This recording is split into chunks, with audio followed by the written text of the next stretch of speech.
Welcome back, everyone, to Global War 1914, Operation Albatross. This is the spring of 1918 for Russia, and let's get to our purchases. We have to spend $2 to upgrade a fighter to 1918 technology. We only have one, so just $2 there. We're going to spend $2 on diplomacy. And we're still trying to get Sweden on our side and get them to stage 4, so we're going to go for that. And then we're also going to try and bring Romania down to neutral.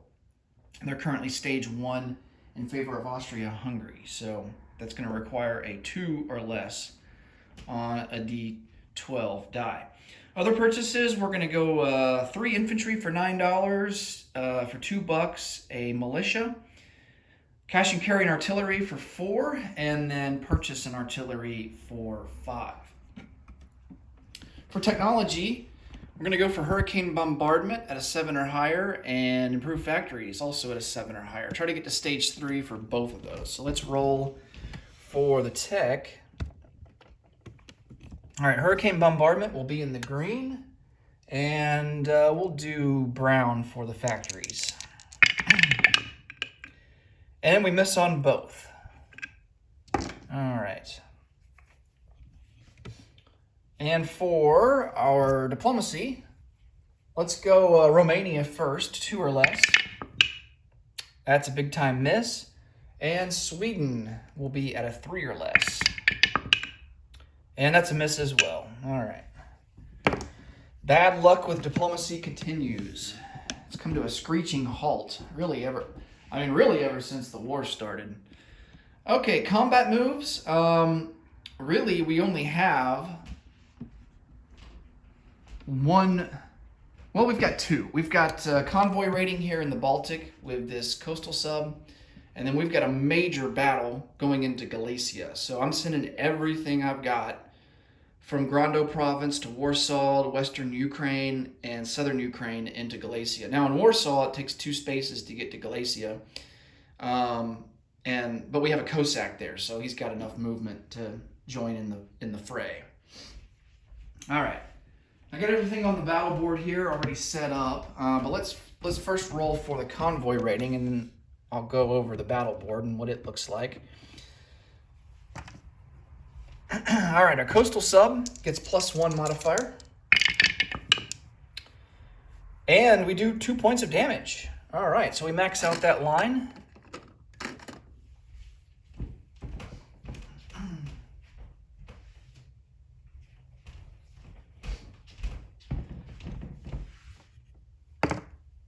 All right, so for the Battle of Galicia, Austria-Hungary has 4 artillery at a 4, grenadier at a 5, and that grenadier also contributes to the trench line. So Austria-Hungary does have 6 infantry. They're at a 6 because of the trench line, but it's almost as if they have 7 units total contributing to the trench line. So Russia is going to have to destroy 4 units in order to break the trench line, because Austria-Hungary does have defense in depth. And then they also have a fighter there at a 5. On the Russian side, we've got, goodness, I think it's like 16 infantry. Yeah, 16 infantry at a 2. 5 artillery at a 4, 5 Cossacks at a 5. They're going to be paired with the artillery, so they're boosted up by 1. And then a fighter at a 5. All right, let's do air superiority first. So 2 fighters, both at a 5. They will dogfight. And, oh wow, the Germans. The Austro-Hungarians actually win that air battle. So the Russian fighter is shot down.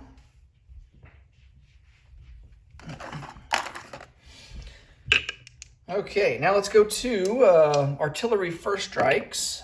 So the Russians have 5.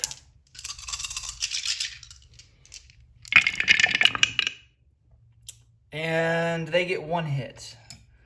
All right. And Austria-Hungary has 4 at a 4. And they get 0 hits. Okay, so Austria-Hungary is going to lose in artillery.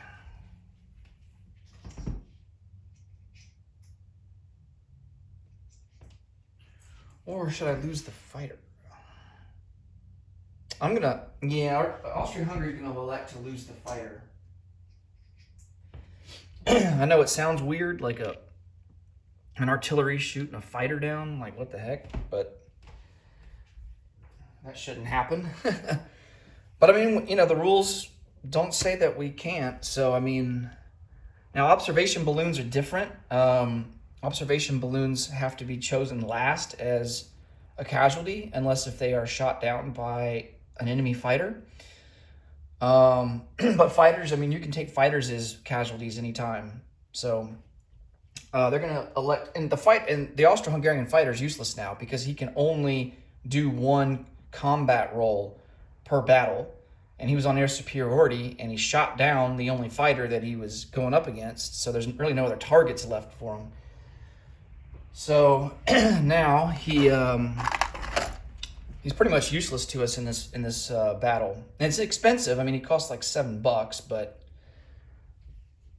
we're kind of hanging on for dear life here in this battle. Now, I think in the 36 game, fighters can switch between roles. I think they can dogfight and they can do ground strikes all within the same battle, if I remember correctly. Now, I don't know if that rule's been changed with the new version that's come out within the last year. I haven't played the newest version yet, so I'm not familiar with the new rules of the 36 game, but that could have changed, but I don't know. All right, so let's go to the Russian infantry. They're up next on the docket to attack. So we have 16 there. So we'll do 8 and 8. And they're at a 2. And we get 1 hit. Here's the other 8. Ooh. 1, 2, 3. All right, so we get a total of 4 hits. And that's actually spot on average. That's kind of what you would expect. Actually, it might be a little bit more. Yeah, I think statistically that might actually be more hits than expected. And it's kind of in between, I think. All right, we have 5 Cossacks out of 5.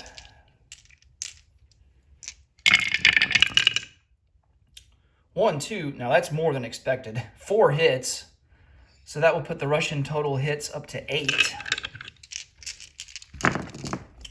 And now the Austro-Hungarians will return fire. We have our Grenadier at a 5. That's a miss. And then we have 6 infantry at a 6. 1, 2, wow, only 2 hits.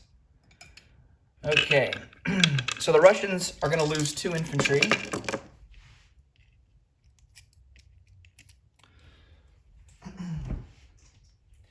And Austria-Hungary is going to have to lose 8 guys. So definitely all the artillery, so that's half of them. And we're going to lose... we're going to lose 4 infantry. And unfortunately, that's going to put us down to 2 infantry left with a Grenadier. And that is 1 below the threshold that we need to maintain the trench line. So the Russians will go to second round of combat. And it's not looking good for Austria-Hungary. Those 2 infantry will go down to a 4, so they defend at a lesser value now that the trench line has been broken. All right, so Russian infantry, they're down to 14, so we'll do 7 and 7 here. Looking for 2s or less, nothing there. Here's the other 7. And no more 2s. All right. 5 artillery at a 4. 2 hits. Just need one more hit, and we have 5 Cossacks at a 5. Oh, that's plenty of hits, yeah. I mean, the Cossacks just dominated. They did really well. Okay, so Russia is guaranteed to win. Let's see if Austria-Hungary can inflict any casualties going down.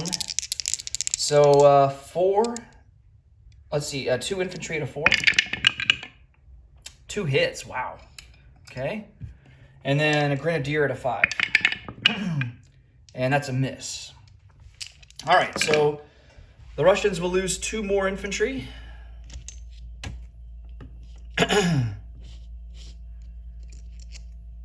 That will leave them with, I think, 12. And they have successfully taken Galicia.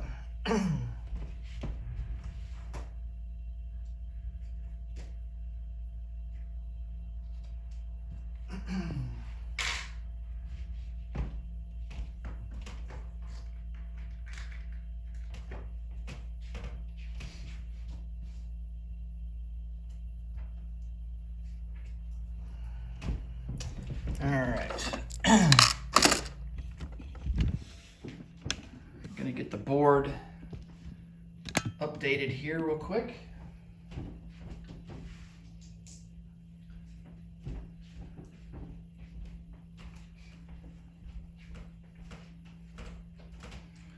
So that's 12 infantry, 5 artillery, and 5 Cossacks in Galicia for the Russians. Galicia is worth 1 IPP, so they will move up 1 on the chart to 19. Austria-Hungary will come down 1 to 13.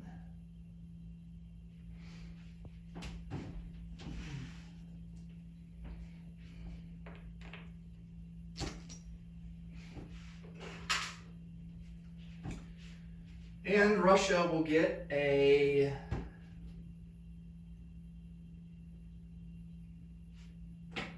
free diplomacy roll for next turn if they are able to hold Galicia by that time. Okay, let's go to non-combat moves.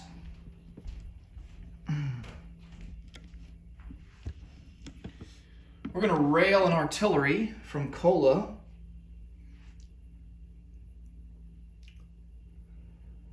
And we're going to put him into Congress of Poland.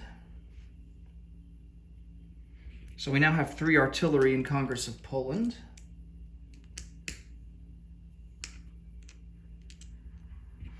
We're going to rail an infantry from southern Finland. We do have improved logistics, so we don't have to worry about switches from like the Russian theater or the Russian zone into the European zone. So we can go straight into East Prussia if we want to. But I think I'm gonna rail him. Yeah, I'm gonna rail him to East Prussia. So that will give us 5 infantry. Or no. East Prussia has 7 infantry. I think I'm gonna rail him to Congress of Poland. So Congress of Poland has 5 infantry now. We get 1 more rail, and I'm going to take an infantry from Petrograd.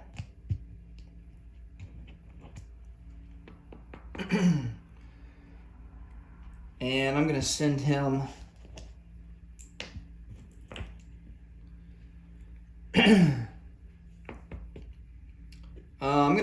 down to Transcaucasia. So we have 5 infantry in Transcaucasia with a trench line. Okay. I think that's going to do it for non-combat moves. So let's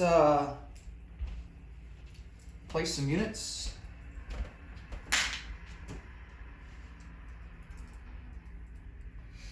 Artillery cash and carry goes into DC. We want to collect that IPP from southern Finland, so militia will go there. We have another artillery that we purchased. He's going to go into Zaristan. Try to get him down to Transcaucasia. And then we have 3 infantry to place down. One will go into Transcaucasia, bringing the total to 6.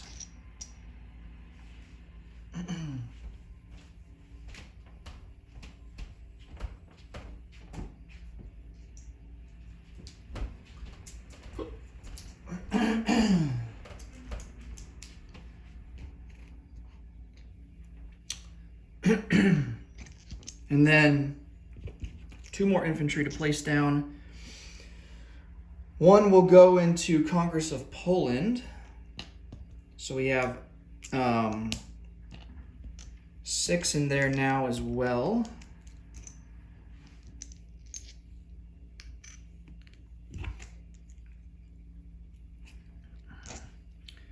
And our final infantry, let's see. Let's place him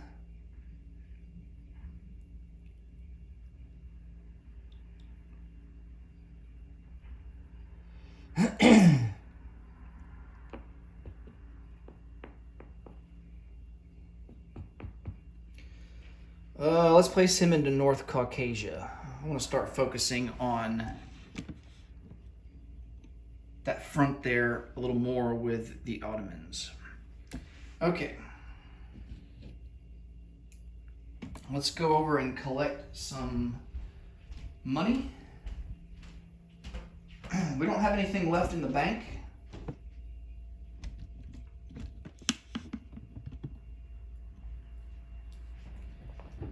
Our base income is 19, and let's see how much we will, how much extra we will collect from our wartime economy bonus.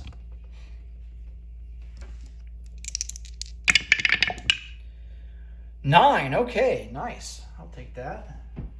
So that will put us up to 28, and we will have 28 in the bank for next turn. That will do it for Russia. Next up will be the Kingdom of Italy. As always, thanks so much for watching, and until next time, take it easy. Bye for now.